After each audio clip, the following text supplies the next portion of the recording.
Bienvenida familia nocturna a esta oscura fogata de historias. El día de hoy voy a hablarte acerca de lugares embrujados, liberaciones que se hicieron de forma tardía y demonios que están al acecho. Para todos aquellos que son nuevos, quiero invitarlos a que formen parte de la comunidad, que formen parte de la familia nocturna. Y para hacerlo, solo necesitan hacer una sola cosa, es muy sencillo. Sobrevivan a esta fogata de historias. Si sobreviven de una, me avisan al final y les daré la bienvenida. Ahora, para la familia nocturna, para todos aquellos que ya han sobrevivido a las fogatas y forman parte de la comunidad, ya conocen la regla. Si en esta ocasión no logran sobrevivir, me dejan en los comentarios saber cuál fue la historia que tuvo que hacer que se salieran. Y una vez dicho esto, comencemos con esta oscura fogata de historias. Bienvenido.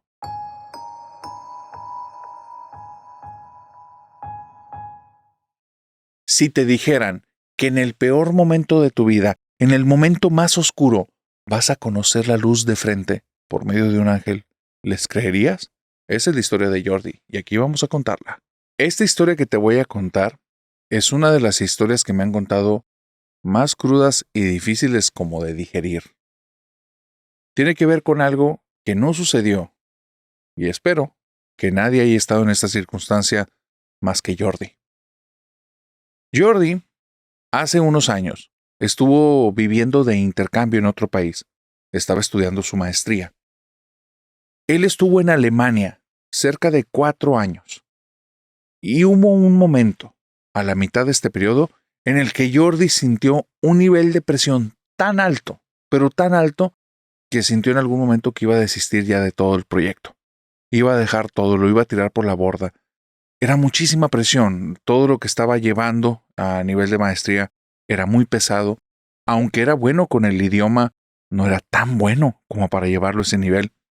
Entonces tenía problema, a veces en entender de forma fluida lo que estaban diciendo. A veces al traducir, eso hacía que él ya trajera puntos menos en relación a los demás. No era tan competitivo. ¿Y sabes algo? Esto lo estresó tanto que por primera vez en toda su vida comenzó a reprobar materias. Aquí hay un tema. Él tiene una beca y al momento de reprobar, toda la carga de gastos va a caer sobre él. Y sí tiene cómo hacerle frente, con todos los ahorros que hizo en los pasados como 5 o 6 años. Antes de irse a ese viaje, vendió su carro, vendió todo lo que tenía para vender allá en su ciudad y se hizo de un dinerito en el banco. Si le cae esta situación encima, el tiempo va a correr en contra y solo va a tener 4 meses para solucionar lo económico o definitivamente el proyecto se va para abajo. Es tanta la presión que siente y está en exámenes finales para terminarla de fregar que un día amaneció y fue un sábado o un domingo, un fin de semana, y sentía que se ahogaba. Estaba en medio de un ataque de pánico.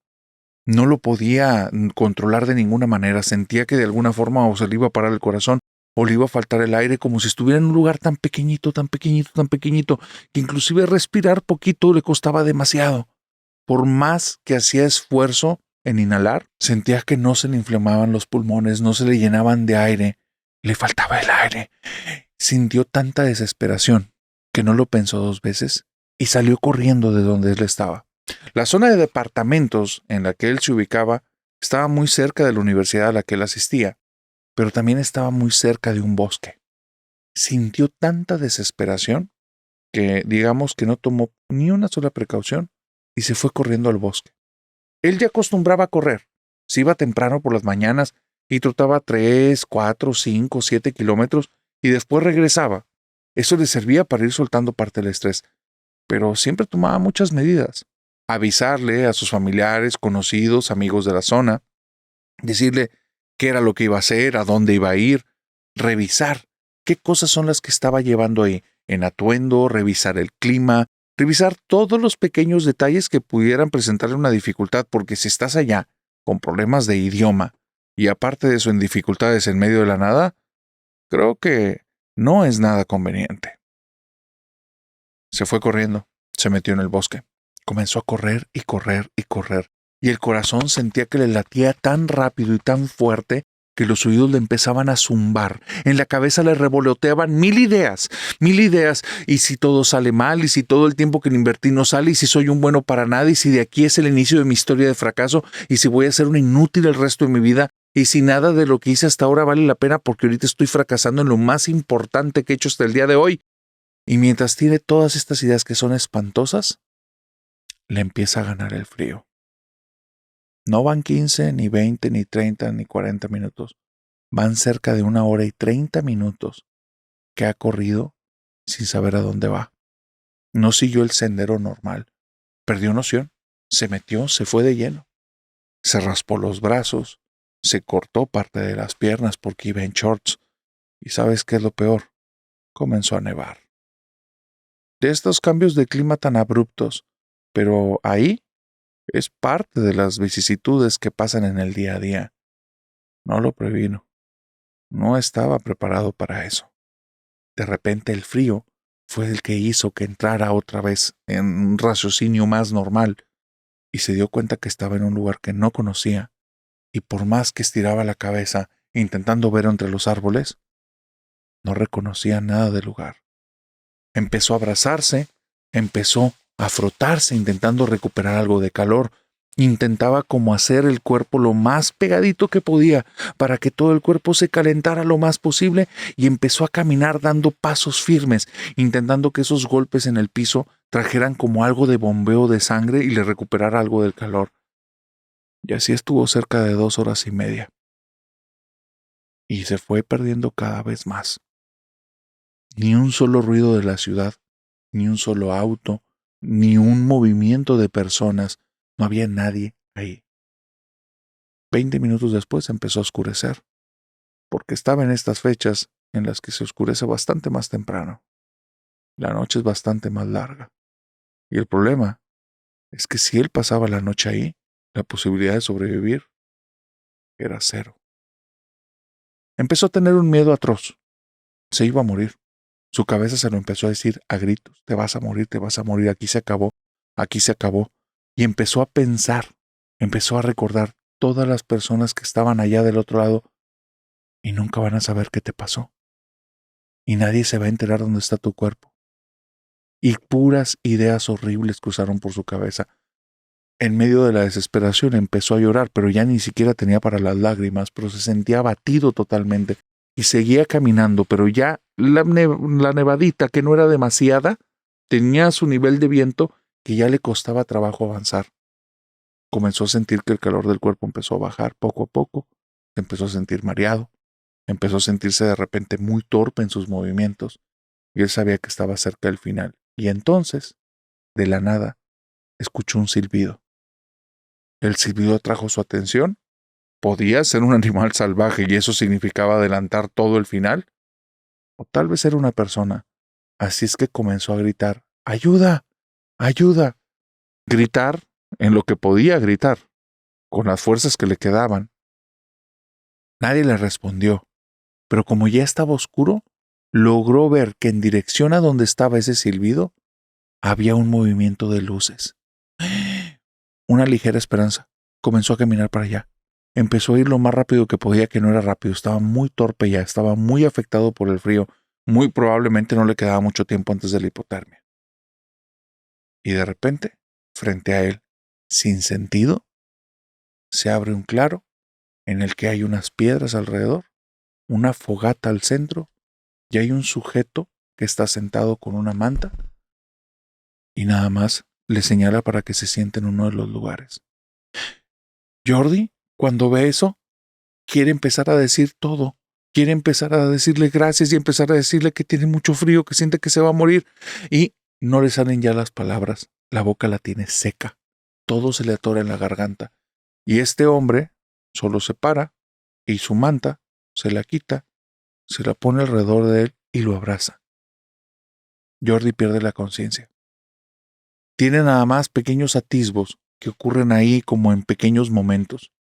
Este hombre le está dando de comer una comida deliciosa. Él siente que está comiendo una combinación entre zanahoria, con algún tipo de líquido espeso como de estofado, algo de papa y tubérculos, No distingue exactamente, pero es algo increíble. Le está recuperando como la fuerza y se vuelve a quedar profundamente dormido.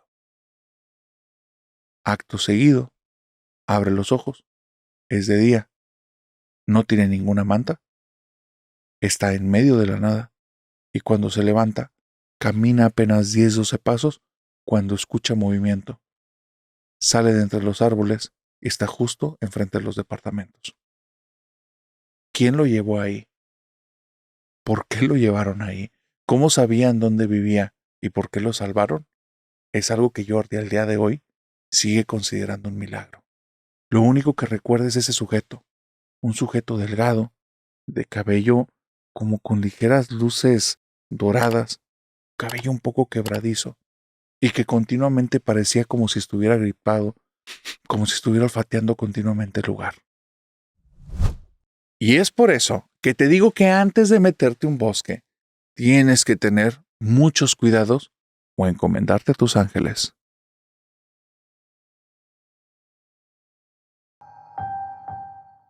Si me permites, voy a contarte la historia de Tony, el guardabosques y la cabaña del demonio. Iniciamos este episodio con una historia de ángeles y eso fue a propósito. Iniciar con las cosas tranquilas, darte la oportunidad que te vayas aclimatando. Y para no perder el hilo, vamos a continuar con esa línea. Ahorita en esta historia vamos a hablar de ángeles, pero probablemente estamos hablando de un ángel caído. Pero para ponerte en contexto, necesitamos hablar antes de Tony. Tony es un sujeto muy peculiar, físicamente y por forma de ser. Físicamente lo reconocerías muy fácil. Él es como de estas características que algunos conocen como albinos. Una persona con la piel muy blanca y el cabello prácticamente blanco también, casi desde el nacimiento. Por otro lado, su forma de ser es un tipo con un nivel de empatía muy poco usual. Tony se dio cuenta que él lograba conectar a nivel como de pensamientos, de emociones, con su entorno, con los animales, con las plantas. Desde pequeño, sus papás lo veían un poquito extraño. Más allá de esta situación, en torno a su color de cabello y su piel que era muy pálida, que llegara a estos lugares como silvestres y abrazara árboles y se pusiera a platicar con flores, a sus papás se les hacía extraño. Pero para Tony no. Para Tony él estaba dando un respeto, estaba mostrando su cariño, su cercanía a estos seres vivos, porque de alguna manera él entendía que ellos estaban ahí y que lo estaban sintiendo también. Tony a lo largo de su vida y por situación propia, por decisión propia, no arranca ramas de los árboles, no arranca hojas de las plantas, es muy respetuoso. De hecho, les pone nombres a todas las plantas con las que convive de manera cotidiana. Y es igual con los animales. De alguna forma lo siente. Cuando ve a algún animal que tiene alguna, digamos, forma de comportarse agresiva o que busca huir, él siente o cree sentir lo que está sintiendo el animal. Al día de hoy, ya esto es parte de su pasado, ya no ocurre, pero él tiene muy presente que hasta sus 22 años era una realidad muy palpable en su día a día. Esto lo llevó a que en sus interacciones sociales no fuera la persona más sociable del mundo. Su mamá siempre le había dicho: tú vas a ser médico veterinario, o sea, le tienes un amor a los animales tremendo, pero no fue así. Tony no podía imaginarse que esto que le nacía tanto del corazón se transformara en un negocio para él. Nunca lo pudo como compaginar. Así es que Tony estudió una ingeniería, pero era una persona muy callada con los seres humanos.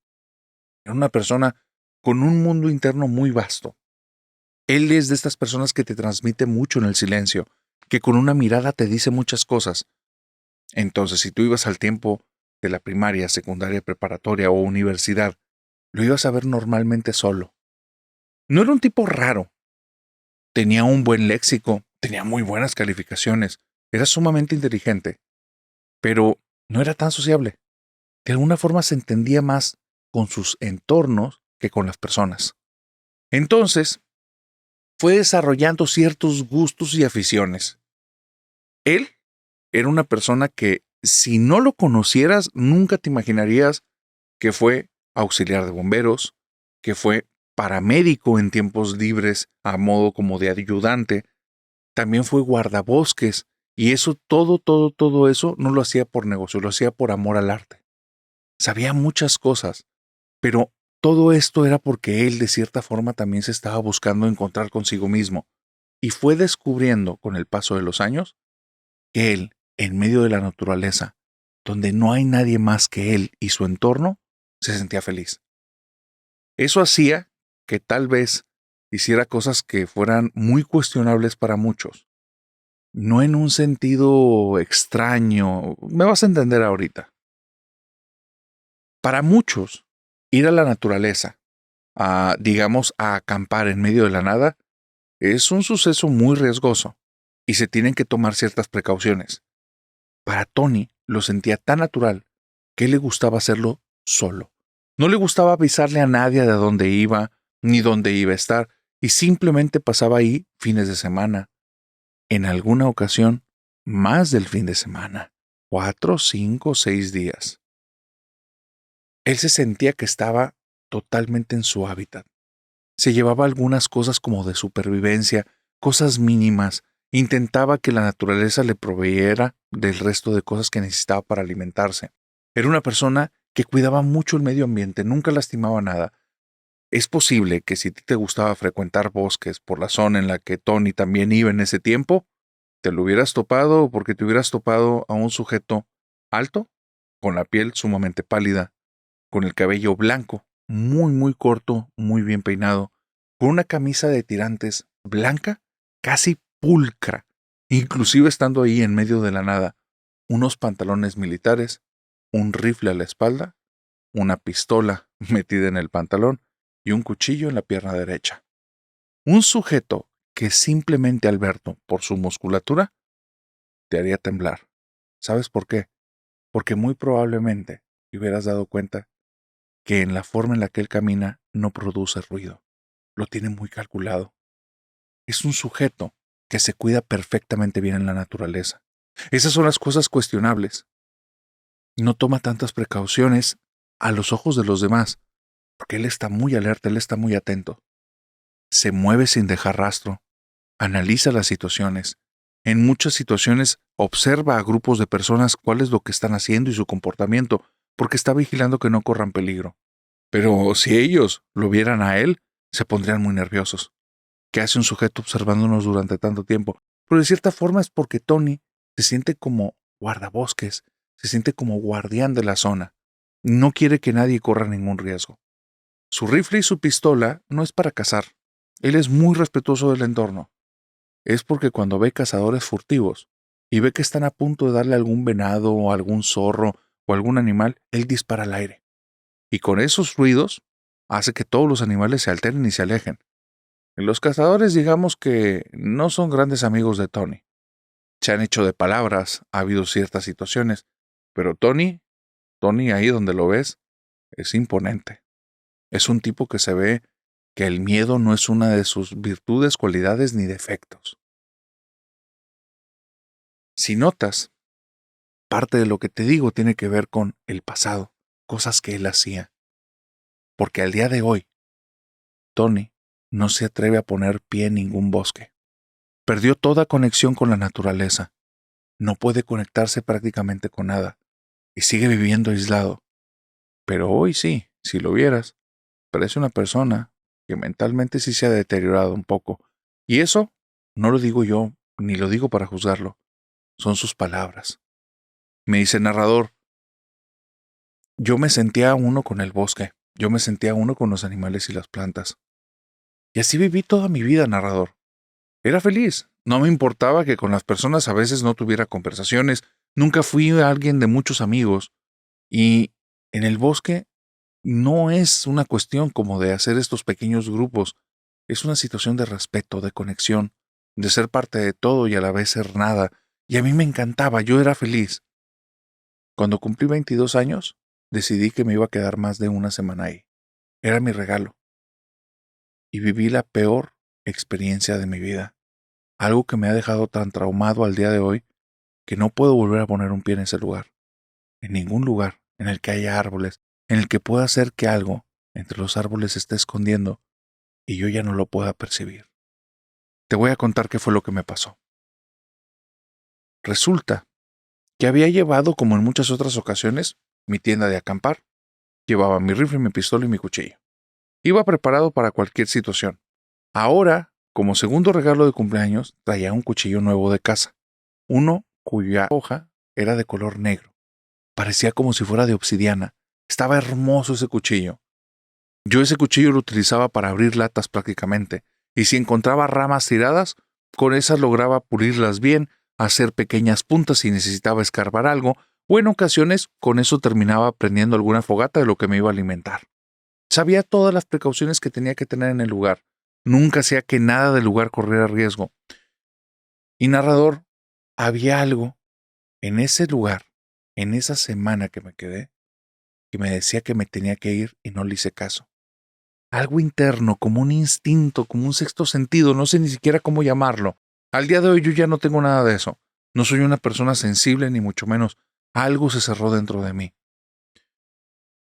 Llevaba como 2 o 3 días, avanzaba un poco, ponía mi posición como fija en un lugar, el que lo buscaba de manera muy estratégica.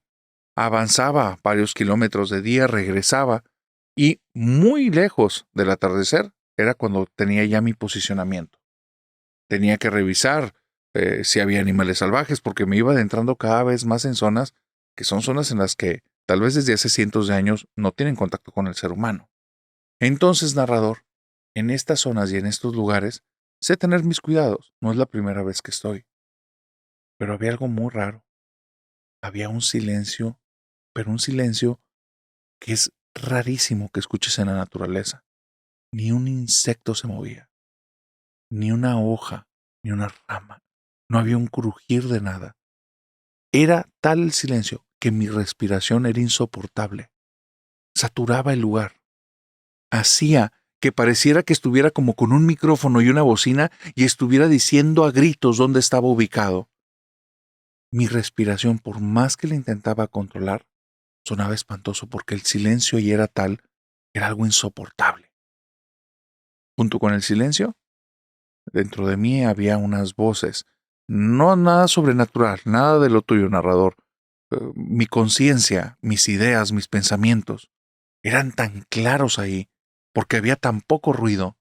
No había distractores, entonces me escuchaba a mis voces decir, ¿por qué no hay ruido? No hay rastro de ningún animal. Aquí debe de haber algún depredador cerca. ¿Se siente algo en la zona? ¿Es algo que nos está acechando? ¿Sientes esas miradas? ¿Sientes cómo algo te observa entre los árboles?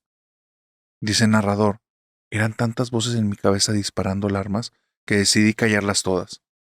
Hay momentos en los que, cuando te sientes en peligro, que tienes que aprender a poner tu mente en blanco, mantener tu respiración como lo más equilibrada, lo más baja posible, para hacer que tus latidos del corazón también disminuyan y como no dejar rastro de tu esencia.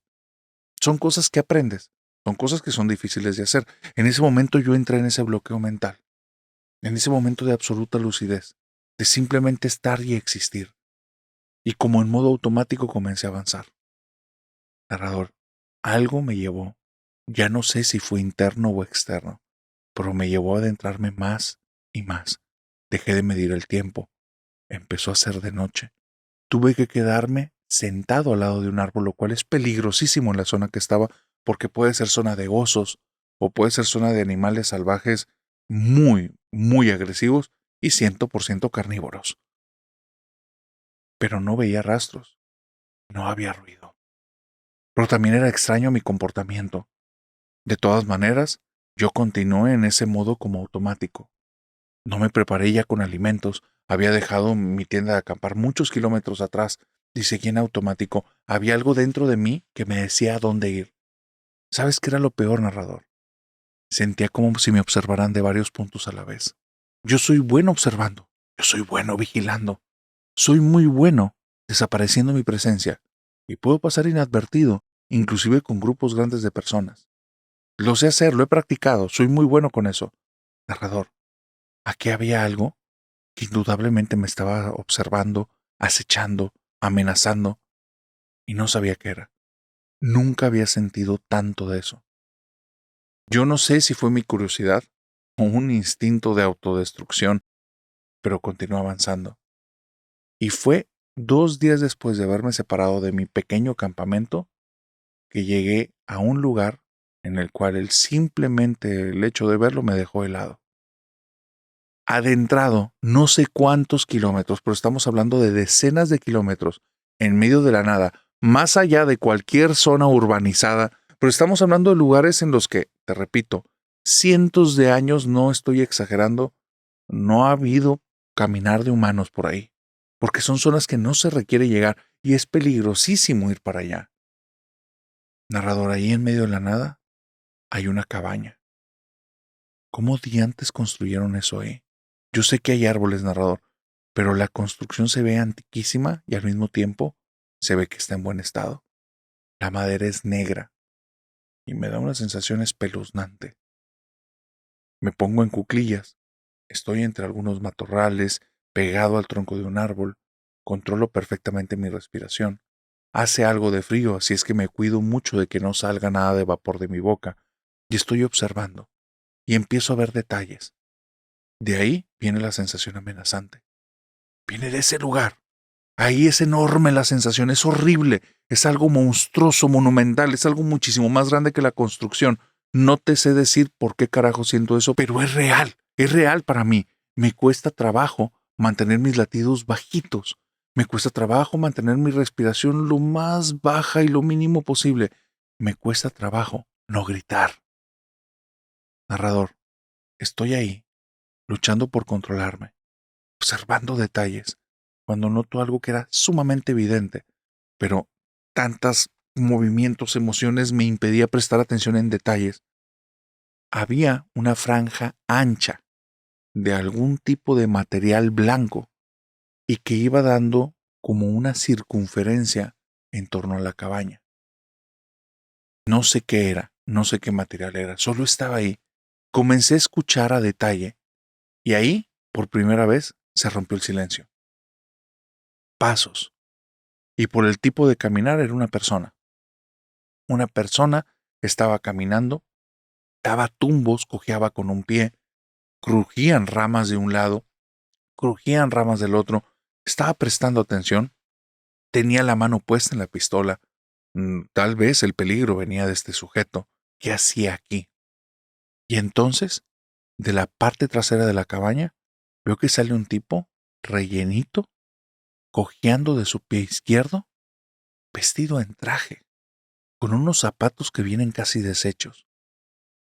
La ropa que trae está muy dañada y en sus manos trae un bidón de gasolina color rojo que tiene como un tipo de lengüeta externa o como un popote así grandote de color negro. Y lo trae cargando y está cojeando y está rociando eso en el piso, en la cabaña y está vociferando puras cosas como de un demente. Está diciendo: te encontré. Me voy a deshacer al fin de ti. No voy a dejar rastro. Te voy a desaparecer de la historia. Está diciendo puras cosas así y es entonces cuando mi miedo se hace a un lado y capto. Quiere deshacerse de alguien. Está hasta acá para deshacerse de alguien. Volteó a la cabaña buscando ver algún rastro de movimiento de personas. Hay un cristal que no había notado por lo mismo de la madera negra y veo un movimiento. Hay alguien adentro de la cabaña. En ese momento empieza mi cerebro a revolucionarse. Este sujeto quiere asesinar a alguien, quiere hacerle daño, va a incendiar el lugar y aparte de eso, no hay ningún control.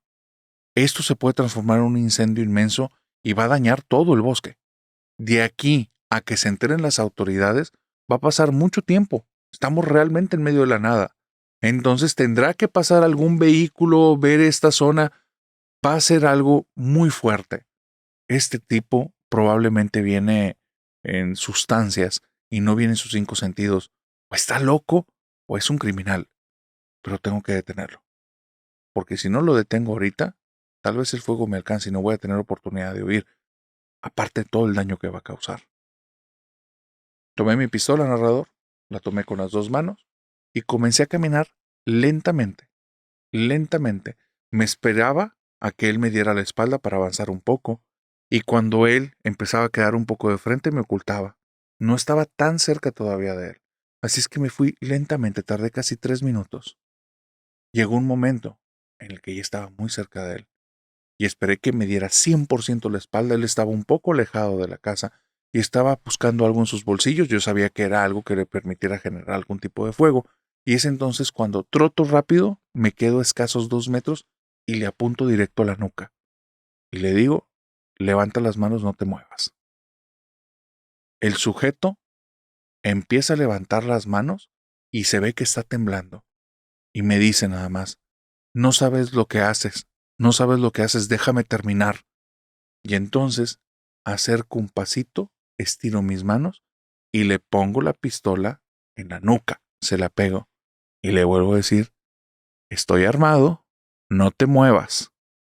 Esta persona empieza a sollozar, se escucha que está llorando, un adulto, loco de seguro, y me está diciendo, déjame terminar, por favor déjame terminar, no sabes lo que estás haciendo. Y entonces, sin importarle lo de mi pistola, cae de rodillas al piso, comienza a voltear a los lados y se da cuenta que entre él y yo está esa línea blanca. Y me dice, no cruces la línea, no la rompas.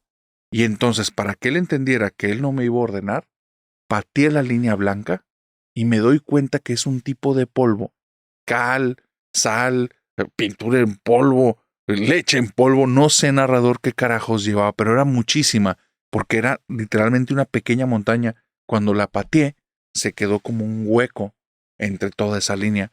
Donde hice eso, me dijo, no sabes lo que acabas de hacer. Se paró y empezó a caminar lejos del lugar.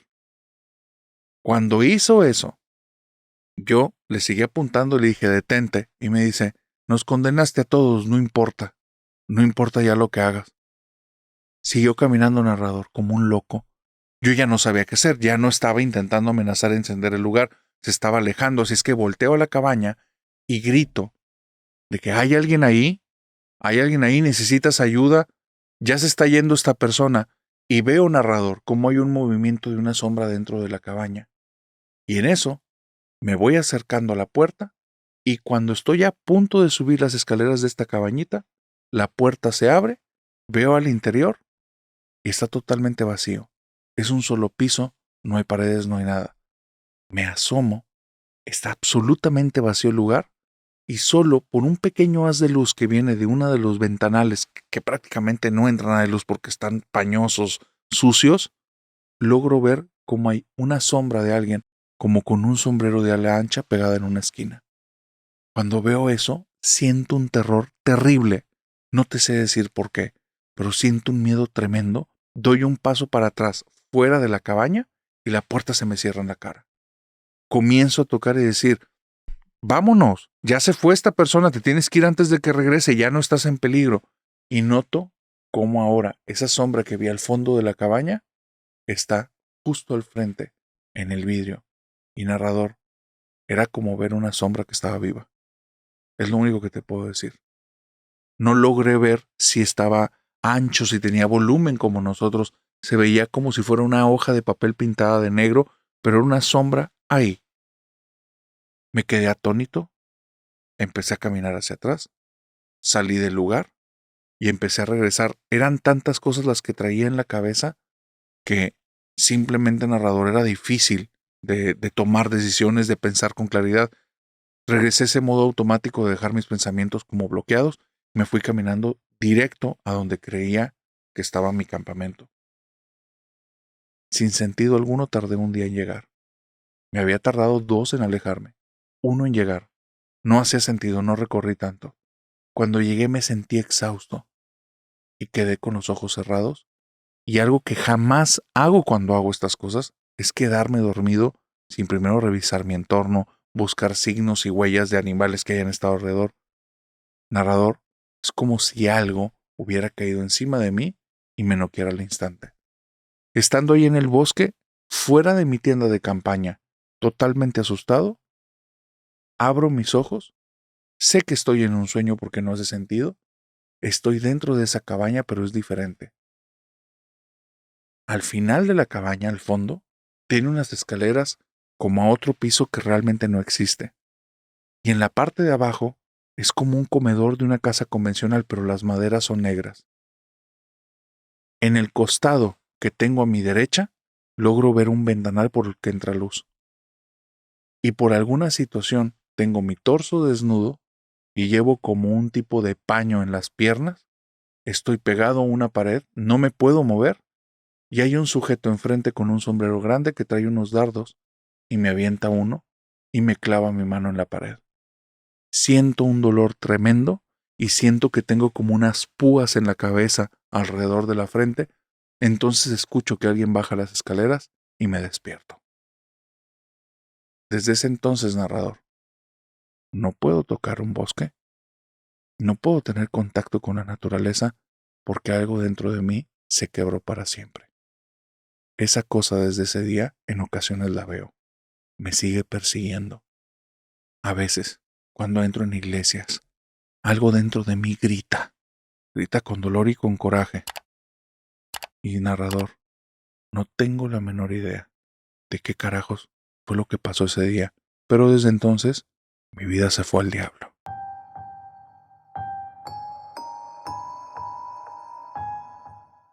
Prepárate, porque estás a punto de escuchar acerca de un ente demoníaco, del cual nunca antes había escuchado hablar, y es probable que después de que escuches hablar de él, no puedas dormir. Ismael me mandó su historia e inició de una forma muy peculiar, y me decía, narrador, en el mundo invisible, en el mundo que no podemos ver, yo podía verlo, y te puedo asegurar que hay cosas que no son malas. Hay cosas que inclusive son buenas y desean el bien para los que están alrededor de ellos. Pero también hay cosas terribles que se ocultan y no quieren ser vistas, y una de ellas me robó mi capacidad para ver. Me cuenta Ismael que desde que era pequeño él tenía un don. Él lograba ver cosas que los demás no veían. Lo notó desde que falleció una prima o una familiar de él cuando él era muy pequeño. Todos estaban de luto y él no entendía por qué. ¿Por qué estaban hablando con mucha tristeza de esa niña que estaba ahí, en medio de ellos? Y de hecho hoy se veía más bonita que nunca porque brillaba. Era un niño muy pequeño. No entendía lo que estaba pasando. Cuando le dijo a su mamá empezó a llorar más y más y más, creyendo que era la fantasía de un niño que no lograba aceptar el tema de la muerte. Pasan los años, está en cuarto de primaria, y un día hay un muchacho en el salón que a él le cae muy mal. Ha sido un bully con él durante todo el grado, y tiene un grupo de amigos que siempre lo están molestando. El Chevo. Chevo le cae pésimo a Ismael, y parece que esto es mutuo. Ese día en especial, Chevo no ha llegado a clases, pero es muy raro, porque el banco está vacío. Sin embargo, él ve a Chevo ahí, parado en medio del salón, y nadie hace nada para que se siente. Entonces nota cómo llega una persona, le habla a la maestra, le empieza a decir algo, y ve que la maestra se empieza a poner roja, roja, roja, se le escapan unas lágrimas y se va del salón. Regresa como 20 minutos después, llorando, y da la noticia. Chicos, lamento decirles que en un momento más vamos a ir a despedir a Chevo. Tuvo un accidente hoy por la mañana. Él no sintió mucho sufrimiento. Ismael no le dolió mucho la pérdida de Chevo, no le caía bien. Pero empezó a observar con más detalle y ahí fue donde entendió que él estaba viendo cosas que los demás no veían, porque él veía a Chevo ahí. Cuando la maestra dijo esa noticia, Chevo ya no estaba. Pero siguió viendo a Chevo los siguientes días, solo que conforme pasaban los días y dejaban de hablar de él, Chevo se volvía como más borroso. En palabras de Ismael, narrador, era como si me costara más trabajo verlo. No sé si me puedas entender. Como cuando te levantas y tienes lagañas en los ojos y ves un poco borroso, o cuando no te has puesto los lentes y se ve todo que no está tan nítido y te los pones y ya se ve bien. Bueno, pero no podía ser que se viera nítido. Solo sabía que estaba ahí y cada vez se iba volviendo como más difuso hasta que un día ya no estuvo. Enfrente de la casa de mi tía, ahí se aparece una chica que creo que tiene unos 20 años. Ya no sé si al día de hoy se aparezca o no porque ya no puedo ver nada, pero ahí estaba y a mí me daba mucha risa porque era como de una chica muy tímida. Cada vez que alguien se acercaba a donde estaba, ella se asustaba y de repente ¡fum!, desaparecía de la nada. No te puedo decir que sea que se desvanezcan. A veces yo creo que no soy tan bueno con las cuestiones de atención y en el momento en el que parpadeaba ella aprovechaba para no estar. Me di cuenta que también existen cosas que no son buenas en la casa de mi tío. Y esto pasó un poquito después de lo de Chevo, un poquito antes de lo de esta chica de los 20 años. Yo voy a la casa de mi tío y se siente algo muy extraño, como si fuera un lugar feo, un lugar malo. Y veo que mi tío en el comedor tiene aparte un libro abierto, como la Biblia en casa de mi abuela, pero la diferencia es que al lado hay como 2 soportes y 2 velas negras. Están apagadas las velas, el libro está abierto, pero no se me da mala espina. Entonces veo en la pared que hay un alacrán que está parado ahí, fijo. No es un dibujo de un alacrán, es un alacrán y está ahí. Entonces yo por reacción me acerco a la mesa, que es lo único que vi, agarro el libro y le meto un santo trancazo al alacrán, porque a mí me daba mucho miedo que si se llegara a mover o le perdía de vista, me fuera a picar. Y entonces mi tío grita, ¿qué haces? ¿Qué estás haciendo, Isma? Ese no es un juguete, no hagas eso. Y viene corriendo, me lo quita de las manos y donde quita el libro, el alacrán está ahí como si no lo hubiera tocado. Y le digo, tío, pues mata al alacrán. Y entonces voltea a verme y me dice, oh, qué interesante. ¿Estás viendo un alacrán? ¿Cómo es? Y a mí ya se me hace muy extraño. Como que él no lo ve y le digo, tío, no estés jugando a ese alacrán. No te le acerques tanto, Ismael. No queremos que te pique. Pero ¿cómo es? Y ya le empecé a escribir. Es negro y noto como 2 puntos rojos en la parte de abajo. La cola la tiene como estirada hacia atrás, la tiene curveada. Está curveada. ¿Está igual que cuando llegaste? No. Se ve como si estuviera a punto de atacar. Ismael, creo que es mejor que te vayas de aquí. Desde ahí entendí que mi tío era raro. Ya entendí por qué mi papá, mi abuela preferían como no tener tanto contacto con él. La casa de mi abuela, cuando ella fallece, entra en una disputa entre los hermanos. Y este tío, del que yo te digo del alacrán, les dijo a todos, no hay nada que discutir, la casa va a ser mía y ustedes me la van a dar. Solo dijo eso, narrador. Todos se quedaron como, ¿tú estás loco? Ya para entonces él se vestía de negro, se ponía unos puntos en la frente, se ponía unos collares que se veían medio raros.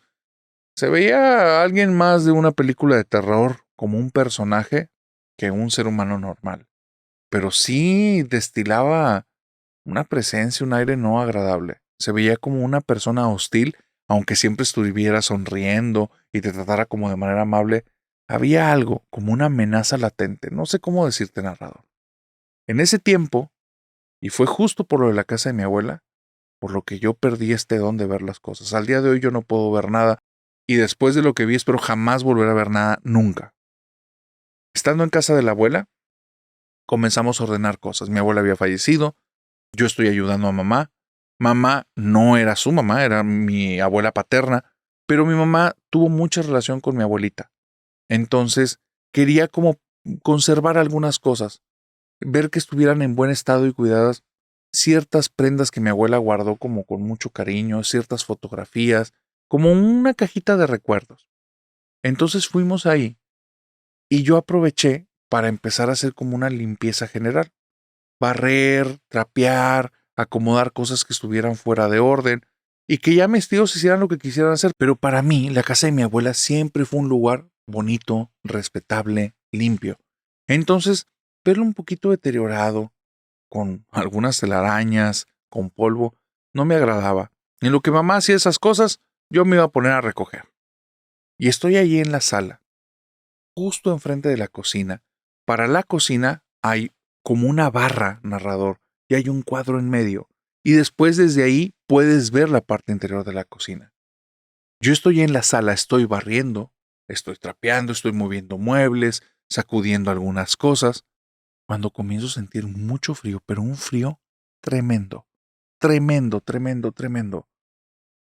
Me empieza a dar, pero escalofríos en todo el cuerpo, y es entonces cuando volteo a la cocina por reacción, y donde volteo, veo que hay alguien del otro lado de la barra, con las manos puestas sobre la barra y viéndome. Es un sujeto que tiene un sombrero, pero no creo que sea el hombre del sombrero del que tú hablas, narrador, porque este se veía nítido. Era como un sombrero tipo vaquero y tenía como un rostro de una persona ya mayor, pero te digo como que tenía, porque parecía más bien como si le hubiera quitado la piel a un rostro y se lo hubiera sobrepuesto. Donde iban los ojos se veía medio caído, como si la piel estuviera arrugada o derritiéndose. Toda la cara se le venía un poco para abajo. Y ahí, donde iban los ojos, se veían como dos bolas negras, oscuras, oscuras, oscuras. Terrible, terrible. Y en su rostro, aunque estaba derretido, se veía como si estuviera absolutamente enojado. Pero no tienes idea. Se pone recto y empieza a avanzar sin mover los pies, como deslizándose en el aire hacia mí. Como si no estuviera la barra, como si no estuviera nada, sigue avanzando, la traspasa, sigue avanzando hacia mí. Dice, narrador, me oriné en los pantalones. Me quedé nada más viendo así con la escoba, se me soltó, tuve demasiado miedo, no me salieron ni voces, no podía ni llorar, era como si fuera mi final. Y entonces, cuando lo tengo como a 20 centímetros, cierro mis ojos, agarro con todas mis fuerzas la escoba. No me puedo mover, narrador. No soy la persona más valiente del mundo, pero es que esto era algo que haces. No, o sea, está deslizando, se traspasó todo. No, no, no, no, no. Fue algo horrible y siento cómo me pega. No sé si fueron sus labios o algo justo aquí. Fue la sensación más asquerosa, lo más horrible que he tenido en la vida, porque sentí como algo medio viscoso entró. Después de eso, narrador, abrí los ojos por pura reacción. Lo seguía sintiendo ahí, seguía sintiendo, pero ya no era frío, era un calor terrible. Era como si me quemara, como si estuviera enfrente de un horno que me hubieran abierto, pero no veía nada. Y nunca volví a ver nada. Y desde ahí, narrador, tengo un miedo espantoso. Cada vez que tengo frío, cada vez que tengo calor y que no es obvia la condición, o cuando siento que el cuerpo me dan así como ñáñaras o escalofríos, porque siento que algo invisible está muy cerca de mí, solo yo no puedo observarlo.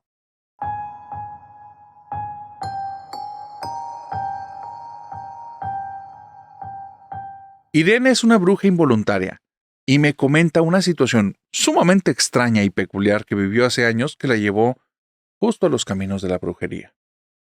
Resulta que ella es novia de un chico de nombre Homero. Y este chico de nombre Homero es realmente el que está involucrado en el tema de la magia, la brujería, las invocaciones.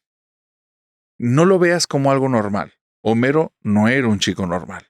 Era un tipo que inclusive en la escuela en ese tiempo como que todos le sacaban la vuelta.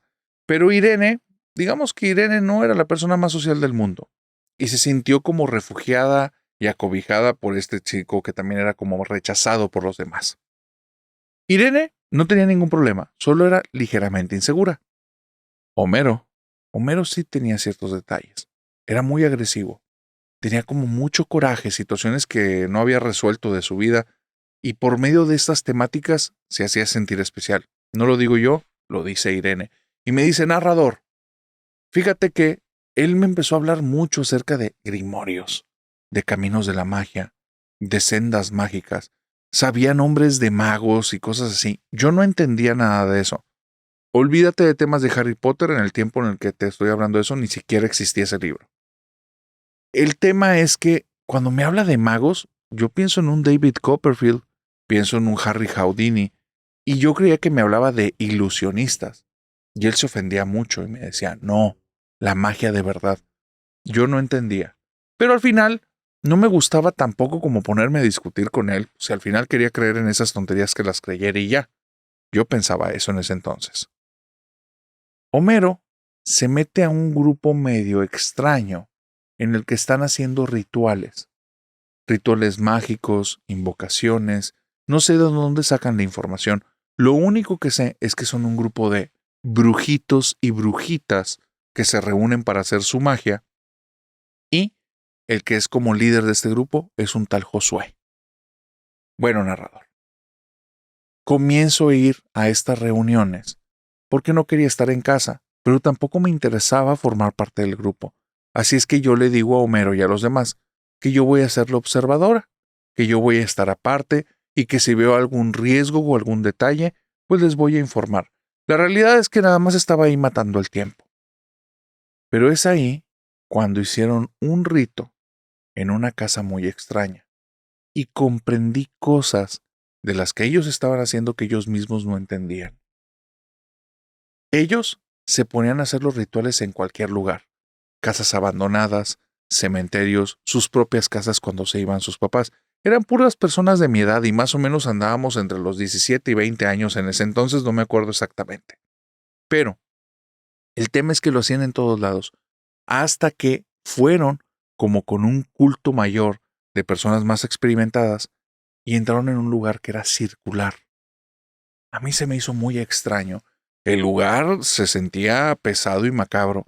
Yo no entiendo al día de hoy por qué demonios me dejaron pasar a ver si no iba a participar en nada.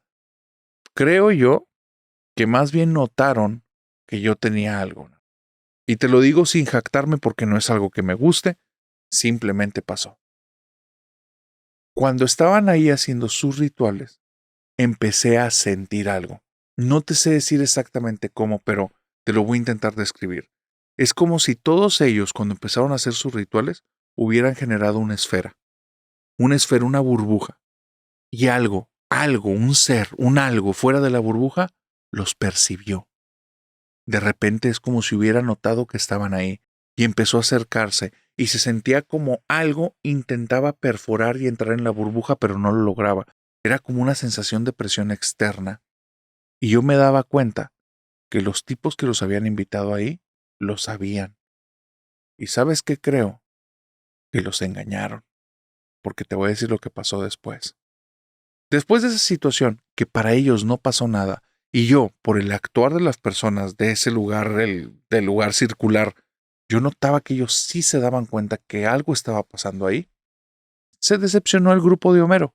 Josué también, que era un sujeto que quería siempre pegarle a que él era como el mayor poder mágico y puras cosas que para mí eran tonterías porque nunca pasaba nada, hasta en esa ocasión que ellos decían que no pasó nada. Después de esos, narrador, decidieron que ya no iban a hacer tantos rituales, quisieron irse a lo clásico, jugar a la ouija. Pero lo empezaron a hacer otra vez, en sus casas cuando no estaban sus papás, en casas abandonadas. Y yo empecé a notar algo que al principio me dio mucho morbo, porque creía que era parte de un espectáculo, de un show, un agregado que se le ocurrió a Josué, y con el tiempo me dio mucho miedo. Cuando nos fuimos a hacer en ese juego de la ouija en el cual yo no participé, ellos hacen un círculo. No recuerdo ni qué material porque hacen puras tonterías. Ponen la ouija, ponen unas velas. Josué se pone como unos ornamentos, como si fuera algún tipo de sacerdote extraño. Empieza a decir como invocaciones y cosas y puras estupideces que se le ocurrían. A este hombre le gustaba llamar la atención y ya. Pero empieza a decir eso. Yo estoy aparte y noto cómo en las esquinas de este lugar se empieza a sentir la misma sensación que estaba ya en el lugar circular. Pero ahora sí siento como si la burbuja se rompiera. Como si algo se perforara desde fuera hacia adentro y de repente hacia el lugar en el que sentí que eso pasó, volteo y hay una persona, un ser humano.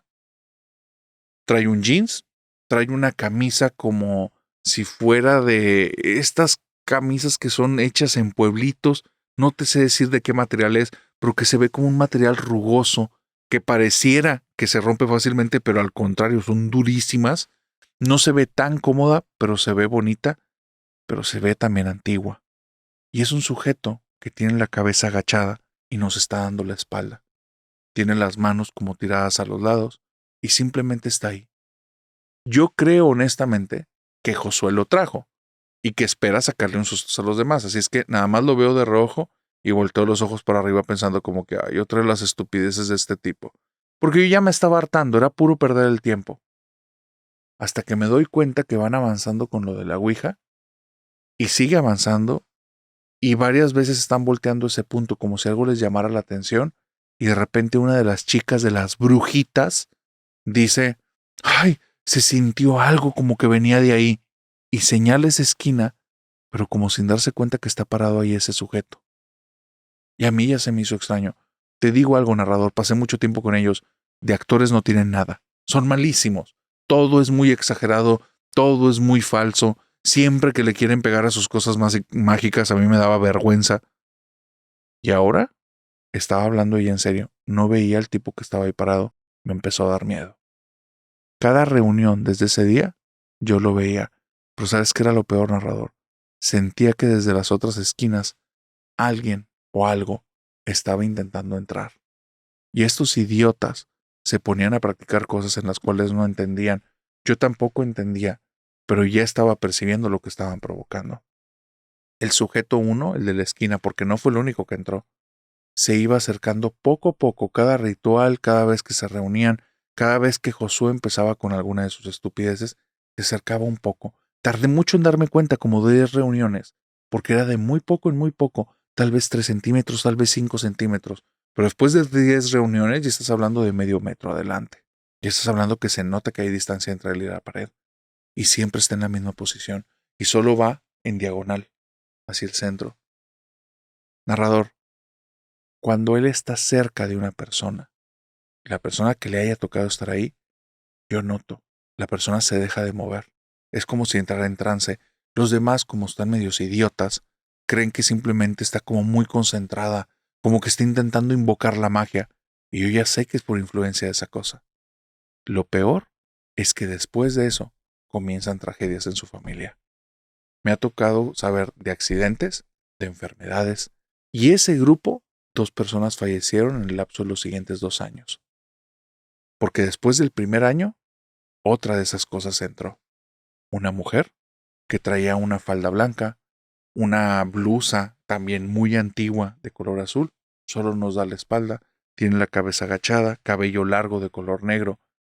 Yo sé que no son humanos, solo intentan parecerlo.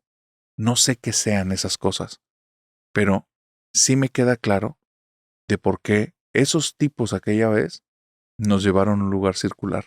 Parece que los lugares circulares los bloquean, les impiden la entrada, pero hacer invocaciones en lugares que tengan esquinas, ya vi que es muy peligroso.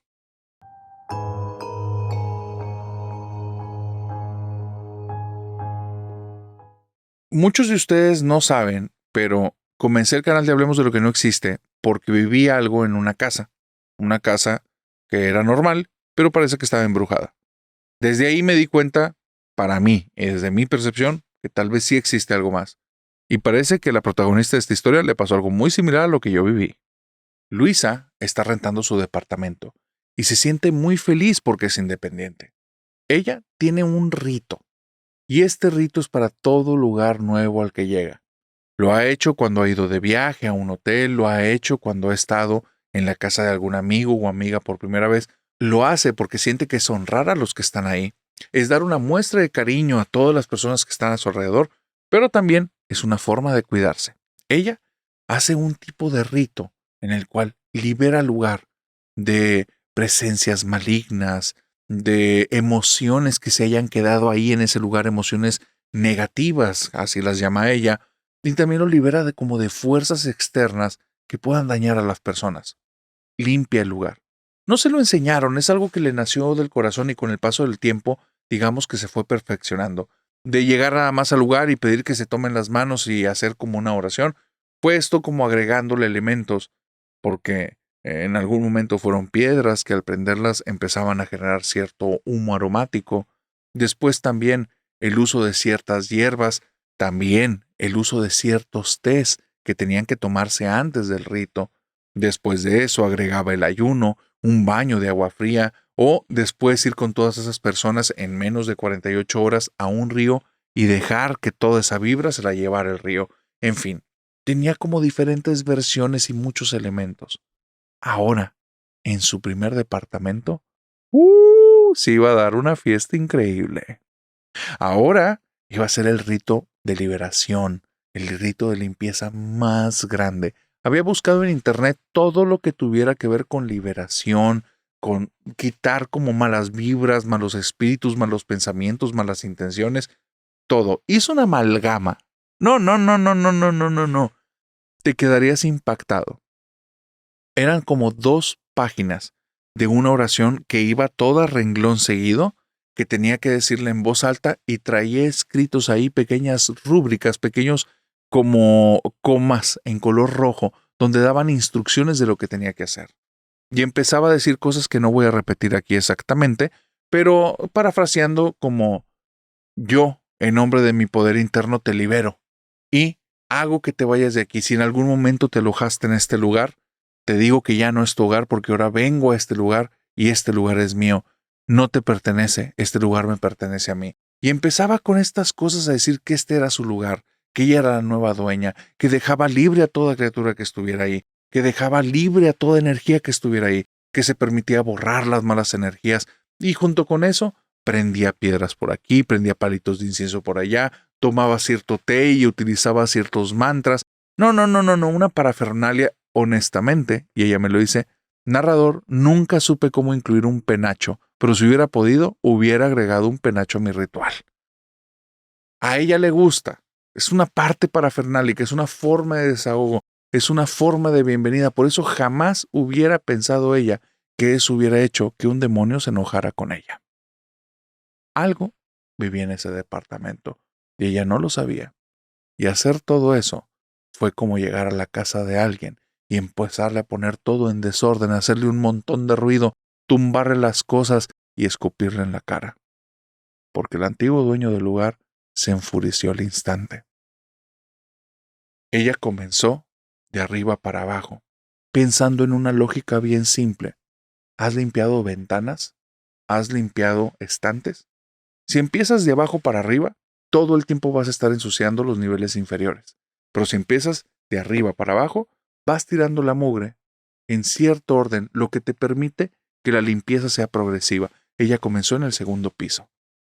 Y en ese segundo piso empezó a hacer toda esa limpieza haciendo un diagrama en el cual terminaba en las escaleras y finalmente llegaba al primer piso, hacía todo un diagrama de recorrido y el último pasito era en la puerta de entrada despidiendo las malas vibras. No llegó a la puerta de entrada.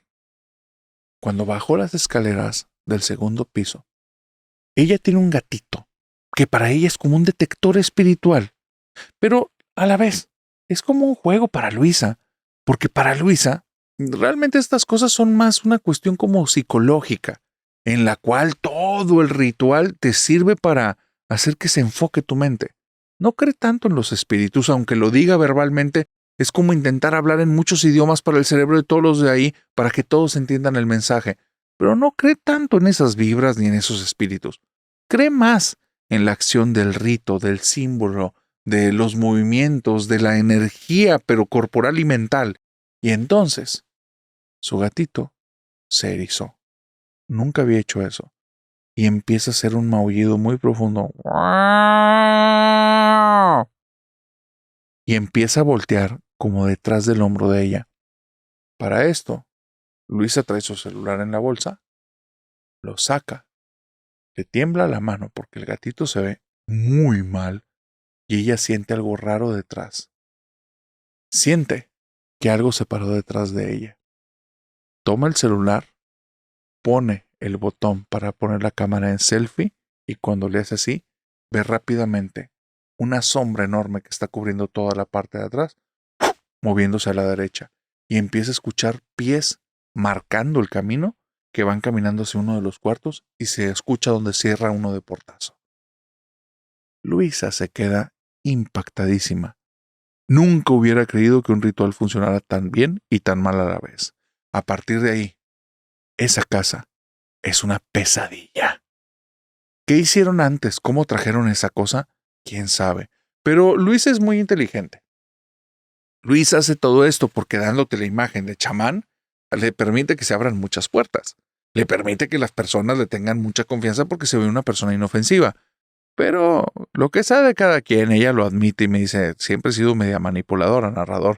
Así es que ahora diciéndoles que quería invitarlas a este nuevo lugar, que me ayudaran para hacer un nuevo rito de bienvenida, lo que quería era no estar sola. Empecé a traer grupos y grupos y grupos de amigas. Y a muchas amigas les decía, oigan, yo me quiero quedar en el primer piso porque detalles que les inventaba, que iba a esperar a cierto invitado y no escuchaba tan allá. Y las dejaba que se fueran al segundo piso y que eligieran el cuarto que quisieran, y ahí íbamos a hacer un tendido. Yo lo que quería era que subieran las escaleras narrador. Desde el día que escuché los pasos, yo no volví a subir. No me atrevía. Se escuchaba de vez en cuando como alguien caminaba ahí arriba de un lado a otro. Y lo peor, en varias ocasiones, en mis sueños, yo estoy seguro que vi lo que estaba ahí y no era una persona.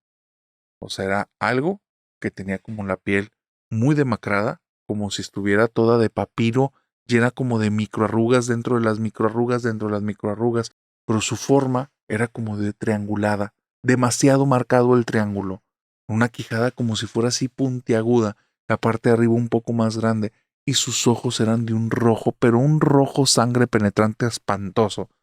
Yo no sé si esa imagen me la inventé por el miedo que sentí, pero yo sentía que estaba viendo la cosa que estaba arriba de mi casa. Así es que bueno, como esa cosa no estaba enojada con mis amigas o yo pensaba eso, pues les decía que fueran a elegir el cuarto y bajaban las escaleras corriendo.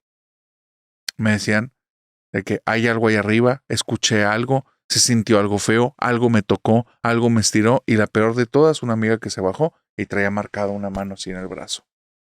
Narrador, por cuestiones del contrato tuve que quedarme 3 meses y estuve fastidiando como no tienes idea a la dueña de la casa hasta que me dijo, ya me tienes hasta la fregada, lárgate ya y está bien, ya déjame el lugar, pero déjamelo ya. Y me logré librar de ese lugar. Pero narrador, un demonio se enojó conmigo. Ahora te pregunto, ¿qué harías tú en el lugar de Luisa? Lo que estás a punto de escuchar son las experiencias directas de un exorcista en los casos más terribles que ha atendido. En el sábado de sombras pasado, les hablé de un tema que, si mal no recuerdo, también se volvió a tocar en la historia del lunes pasado. No es la misma historia, ¿eh? No les voy a contar una historia repetida, pero es un tema que ya hemos tocado. Tiene que ver con posesiones y exorcismos. Les hablé del padre Manuel Acuña. Me aventé una entrevista de él, se los recomiendo. Creo que se llama el canal en el que está World Podcast. No me acuerdo exactamente, creo que sí. Es un canal grande de España. Solo no recuerdo exactamente el nombre. Pero ahí está, entrevista con el padre Manuel Acuña. Se la recomiendo, está muy buena. Pero aquí te voy a contar un parafraseo de cosas que dijo ahí que están muy fuertes.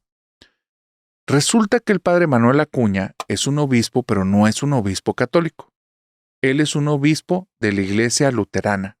Si mal no recuerdo, es de la iglesia luterana. Si me estoy equivocando, por favor, corríjanme. Ya sabes que aquí en este canal las cuestiones de precisiones no estamos tanto en eso, pero sí en las historias. Este sacerdote, de una forma atípica o con un encuentro muy directo, es como él se vuelve finalmente exorcista. Y van pasando los años y va teniendo muchas anécdotas. Muchas de estas anécdotas son fuertes. Y aquí te voy a dar un popurrí de miedo de todas las anécdotas que a mí me dejaron la piel chinita. Lo primero es una conversación que tiene con estos demonios. No se debe de tener conversaciones con los demonios, pero hay casos, hay momentos en los que sí debe de haber un intercambio de información. Resulta que él está con una posesa. Una mujer de 50 años, ama de casa, mujer tranquila, que no sabemos las circunstancias del porqué de la posesión, pero estando ahí, con la posesión expresa, que se veía, estaba manifestándose esta criatura, le dijo el siguiente secreto, que para el padre Manuel Acuña es algo que es terrible, pero es algo que ya lo tiene dentro de su conocimiento. El padre Manuel Acuña le preguntó, háblame del infierno. Todos dicen que el infierno es un lugar lleno de llamas. Cuéntame de eso. Y el demonio le dijo, eso es mentira. El infierno no tiene llamas. El infierno es un lugar frío. El infierno es ausencia absoluta de todo. El infierno es el lugar más frío que hay. Y entonces el padre le dice, bueno, pero las llamas de las que hablan todo el tiempo, el rechinar de dientes. Dice, sí, hay un calor terrible, hay unas llamas terribles. Es el odio que llevamos dentro. Y es un odio que quema, es un odio que corroe. Esto es muy fuerte por dos circunstancias. Hay historias que nos hablan de los cambios de temperatura. Siempre se van a fríos extremos, calores extremos. Y existen algunas de estas entidades que parecen que son almas que están en los niveles más cercanos al infierno. No en las partes profundas del infierno, almas que están en los niveles más cercanos al inicio del infierno. Y las personas que han tenido como estas sensaciones físicas sienten un calor abrumador. De hecho, hay una psíquica alemana, que cuando la tocó una de estas almas, le dejó su marca de la huella en la mano porque le dejó quemada la piel. Y en ese entonces donde empieza a tener sentido, que parece que viene desde el odio interno, pero no es el entorno. El entorno es absolutamente helado porque es la ausencia de todo. Tuvo muchas experiencias el padre Manuel Acuña. Experiencias muy fuertes, experiencias terribles. Habla que una de las que más le impactó fue cuando vio a un niño, que este era un niño pequeño, un niño de apenas 7 años. Y entonces es la única ocasión al día de hoy que él dice que ha visto que una persona levita.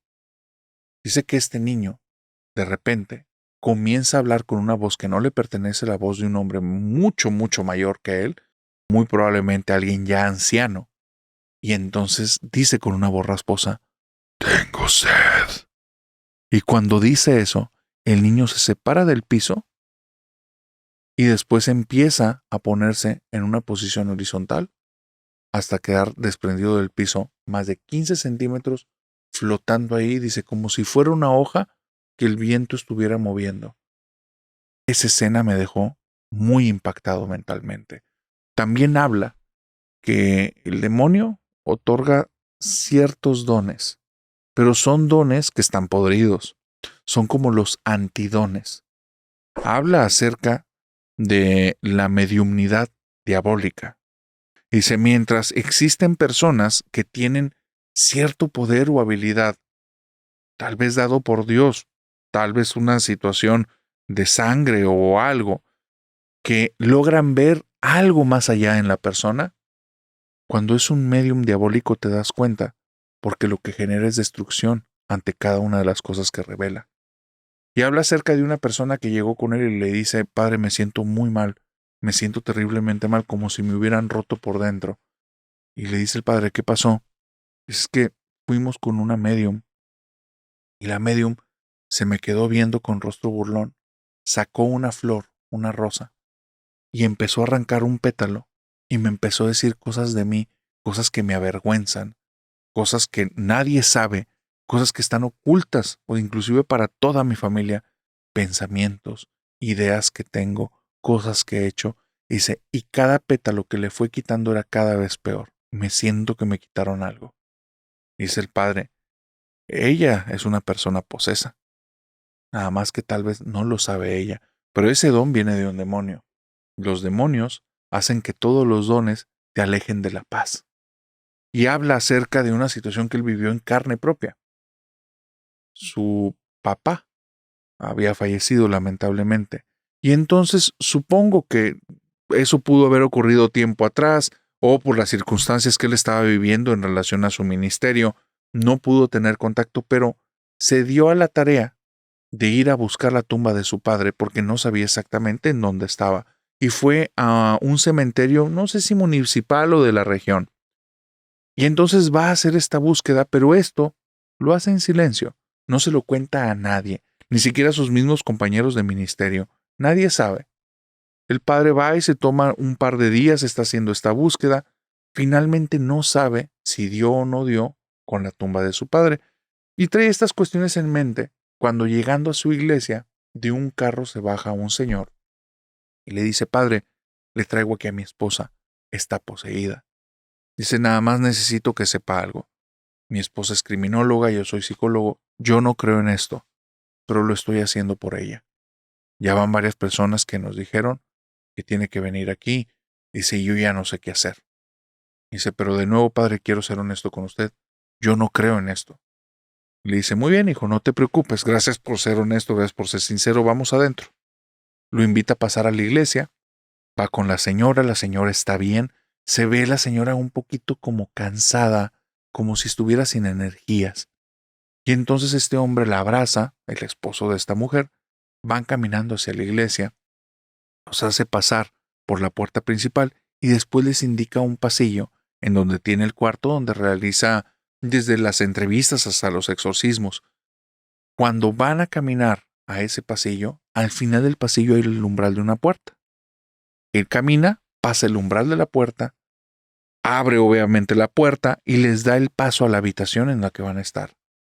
Esta mujer, que iba todo el camino como convaleciente, llega ahí al umbral de la puerta y entonces hace a su marido a un lado, toma con las dos manos como el marco de la puerta y se asoma para adentro con una cara malévola y le dice: ahí donde fuiste a buscar a tu padre no hay nada, eres un inútil y no lo vas a encontrar. Y entonces el padre Manuel Acuña en ese momento supo que estaba tratando también con un demonio.